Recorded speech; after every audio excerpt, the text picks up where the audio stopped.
अस्सलामु अलैकुम वरहमतुल्लाहि वबरकातुह। आप सुन रहे हैं आलम-ए गैब के पर्दे के पीछे पार्ट 2। आज का हमारा विषय है आलम-ए बरज़ख। भाइयों और बहनों, हम सब जानते हैं कि मौत ही जिंदगी की सबसे बड़ी हकीकत है। अमीर गरीब, बादशाह गुलाम, नबी रसूल से लेकर आम इंसान तक कोई भी मौत से बचा नहीं, कोई भी नहीं बचेगा।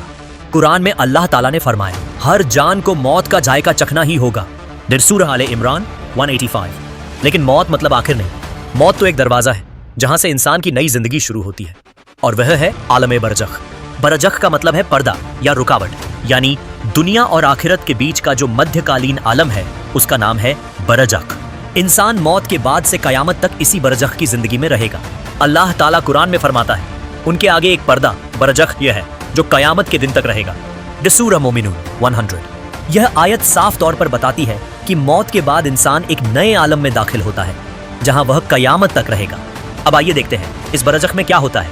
मोमिन की रूह बाहर आती है खुशबूदार हवा की तरह, और काफिर की रूह निकलती है सड़े हुए मांस की बदबू की तरह। एक हदीस में रसूलुल्लाह सल्लल्लाहु अलैहि वसल्लम ने फरमाया, जब मोमिन की रूह निकलती है तो उससे ऐसी खुशबू आती है जो दुनिया की सबसे उम्दा कस्तूरी से भी बेहतर होती है, और जब काफिर की रूह निकलती है तो उससे ऐसी बदबू आती है जो दुनिया के सबसे बुरे मुर्दे से भी ज्यादा नापसंद होती है। फिर उस रूह को आसमान की तरफ ले जाया जाता है। मोमिन की रूह के लिए आसमान के दरवाजे खोल दिए जाते हैं और काफिर की रूह को वापस जमीन पर लौटा दिया जाता है।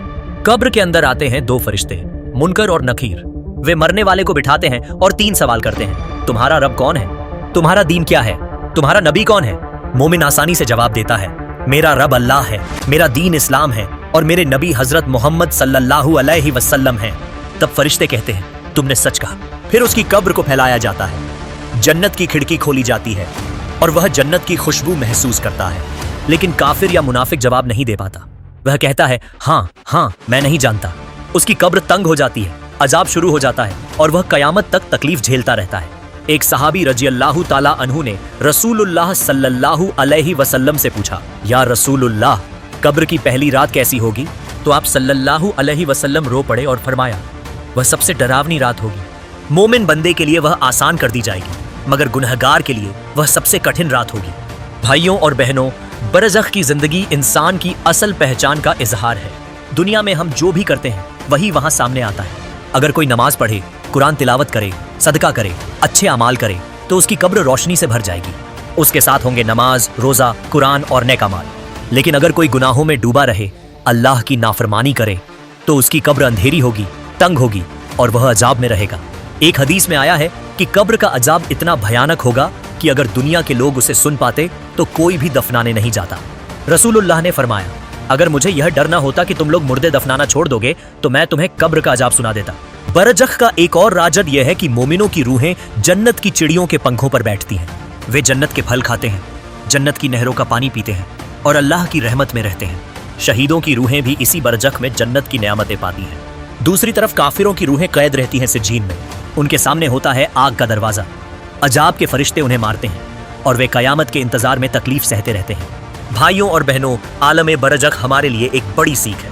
अगर हम दुनिया की जिंदगी को सब कुछ समझ लें तो हम धोखा खाएंगे, क्योंकि मौत के बाद हमारी असली आजमाइश शुरू होती है।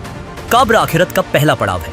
अगर यह पड़ाव अच्छा हो गया तो आगे का सफर आसान होगा, लेकिन अगर यह पड़ाव मुश्किल हुआ तो आगे का सफर और भी डरावना होगा। इसलिए आइए हम जिंदा रहते हुए ही तैयारी करें, नमाज की पाबंदी करें, कुरान से ताल्लुक मजबूत करें, सदका खैरात करें, गुनाहों से बचें, क्योंकि कब्र की तन्हाई में हमारे साथ न दौलत होगी, न दोस्त और न ही खानदान। हमारे साथ होगा सिर्फ हमारा अमल। अल्लाह ताला हम सबको कब्र के अजाब से बचाए, बरज़ख के आलम में सुकून दे और हमें जन्नत की खुशखबरी नसीब करे।